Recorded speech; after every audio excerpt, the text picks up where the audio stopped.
안녕하세요. 뉴스반장입니다. 이제 그 끝이 보입니다. 내란숙의 윤석열에 대한 사실상 불법 경호를 유지하고 있는 경호처가 극심한 내부 분열에 휩싸인 것으로 확인됐는데요. 윤석열에 대한 두 번째 체포 시도가 초읽기에 들어간 상황에 경호처 내부 균열은 더 커진 걸로 보입니다. 경호처 중간 간부들의 저항과 일선 경호관들의 반발이 계속되고 있는데요. 13일 한 경호처 직원은 김성훈 경호처장 직무대행 등 강경파가 코너에 몰린 것 같다고 내부 분위기를 전했습니다. 강경파 수뇌부가 적법한 체포영장 집행을 저지하는 불법 행위에 자신들을 앞세우고 있다는 불만이 그 이유인데요. 그런데 속을 더 들여다보면 이른바 김용현 전 국방부 장관과의 개인적 인연을 고리삼아 김건희 라인으로 이어지는 이 구도에 대한 반발심이 작용했다는 분석도 나옵니다.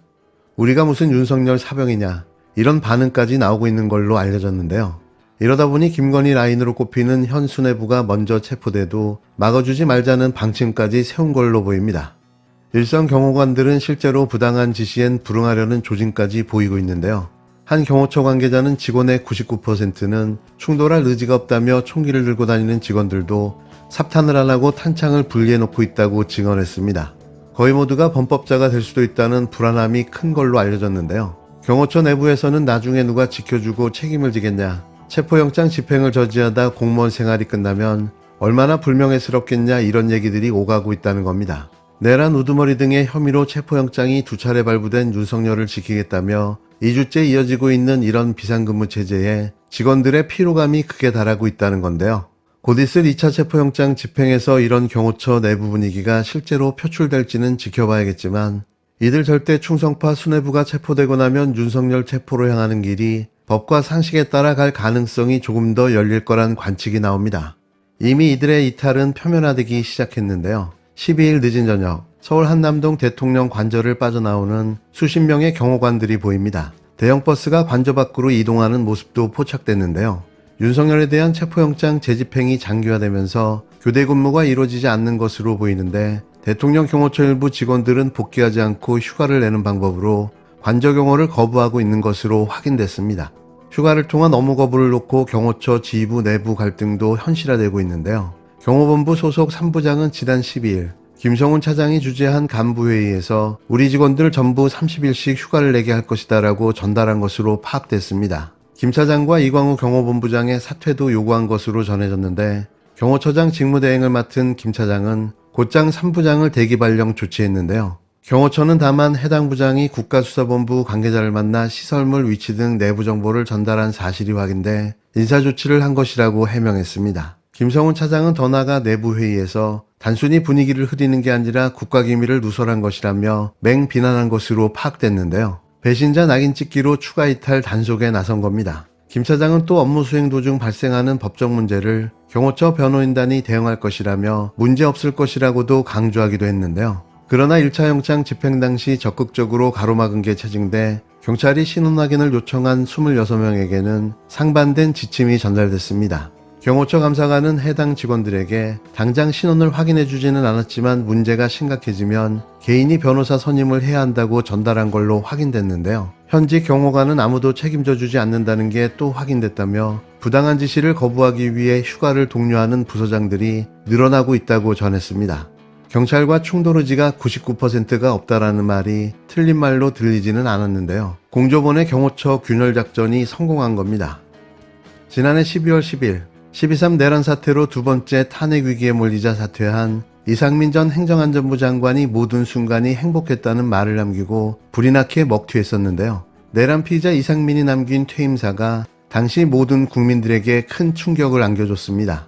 이제 12.3 내란 사태가 터진 지 한 달여가 지난 지금 당시 은폐되어 왔던 놀라운 진실들이 드러나기 시작했는데요. 이상민은 내란죄 중요 임무자였던 겁니다. 12월 3일 날 소방청장 주재 국가장 대책회의를 하실 때 중간에 이상민 장관으로부터 전화가 왔고 그 장관 이상민 전 장관의 내용에는 단전 단수 지시, 주요 언론사 단전 단수 지시가 있었다. 맞습니까? 아닙니까? 단전 단수 지시가 명확하게 있은 것은 아니고요. 그 경찰에서 협조 요청이 있으면은 협조해 주라 이렇게 이렇게 물을게요. 경찰에서든 어디 기관에서든 주요 언론사에 대한 단전 단수를 할 때 소방청이 협조해라 이런 뜻이 있었습니까? 약간 그런 뉘앙스였습니다. 그게 그거죠. 그런 뉘앙스라는 게 말이 됩니까, 청장님? 제가 추가로 또 여쭤보겠습니다. 청장님께서는 그런 지시를 제3자에게 이관한 적이 있죠.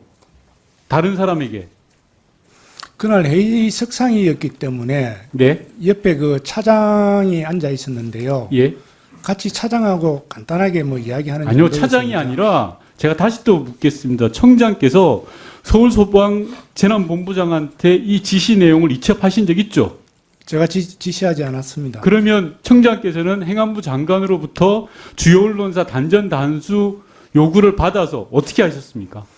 그래서 좀 전에 그 말씀드린 것 같이 차장하고 의논을 했는데 그 부분에 대해서 특별하게 어떤 액션을 취한 것은 없습니다. 자, 장관 이상민 장관이 주요 언론사 단전 단수 지시가 떨어졌다라는 이야기를 차장에게 했다는 거죠. 단전 단수 지시라고 정확하게 말씀드릴 수는 아닌 것 같고요. 자, 그러면 이상민 전 경찰청에 장관이 정확하게 뭐라고 하셨습니까? 이제 기억이 되살아나는 것 같으니까요.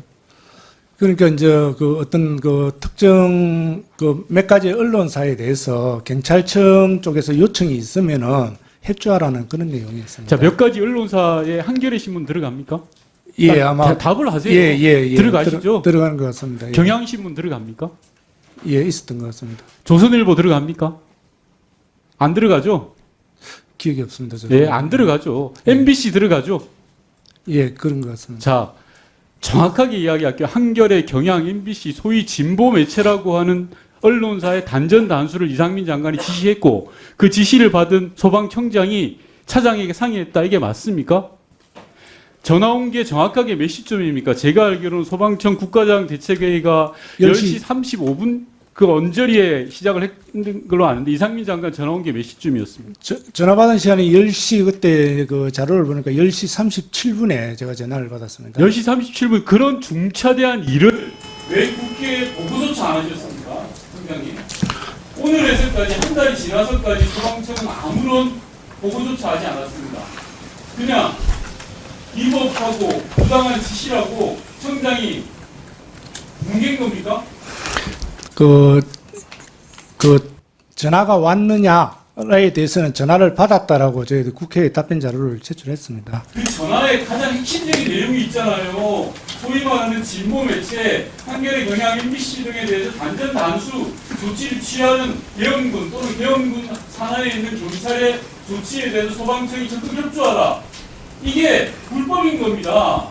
12.3 비상계엄 당일 이상민 당시 행정안전부 장관이 소방청장에게 직접 전화를 걸어 MBC 등 언론사에 대한 단전과 단수에 협조하라고 지시했던 사실이 드러났는데요. 전화를 건 시점은 언론 출판을 통제하는 내용의 포고령이 내려지고 약 30분 뒤였습니다. 내란숙의 윤석열의 최측근인 이상민 전 장관은 그동안 자신은 비상계엄에 관여한 바가 없다는 취지로 말해왔는데요. 하지만 이와는 전혀 상반되는 증언이 나온 겁니다. 사실 대략은 예측하고 있었는데요. 충안파 최측근으로 꼽히는 이 전 장관이 내란 사태에 관여되어 있지 않다는 것 자체가 납득되지 않았기 때문입니다. 지난해 12월 3일 윤석열이 비상계엄을 선포한 직후 소방청은 앞으로 조치를 두고 대책회의를 열었는데요. 하석권 소방청장은 이 회의 도중 이상민 당시 행정안전부 장관으로부터 한 통의 전화를 받았다고 증언했습니다. 허 청장은 이 전 장관의 요청은 일부 언론사에 대한 단전 단수에 대해 협조해달라는 것이었다고 말했는데요. 전화를 받은 시각은 밤 11시 37분으로 기억했습니다. 모든 언론은 계엄사의 통제를 받는다는 포고령 1호 발표 약 30분 뒤였는데요. 대상은 MBC와 한겨레, 경향, 뉴스공장이었습니다. 다시 한번 김호준의 뉴스공장이 4대 언론사임이 확인되는 순간이었는데요. 역시 공무 수행 중인 기관이었던 거죠. 12.3 계엄령 선포와 동시에 계엄군이 장악하려 했던 것도 국회 선관위 여론조사 꽃이었는데요. 역시 김어준이었습니다. 청장님, 그 언론사 중에서 아까 3개 언론사 외에도 또 있나요? 생각나시는 거? 예, 기억이 지금 오래된 조금 지난 이야기이기 때문에 3개 좀 더 됐던 것으로 기억이 납니다. 그 김어준 뉴스공장도 뭐 거의 포함되나요? 예, 거기도 있었던 것 같습니다. 포함돼 있어요?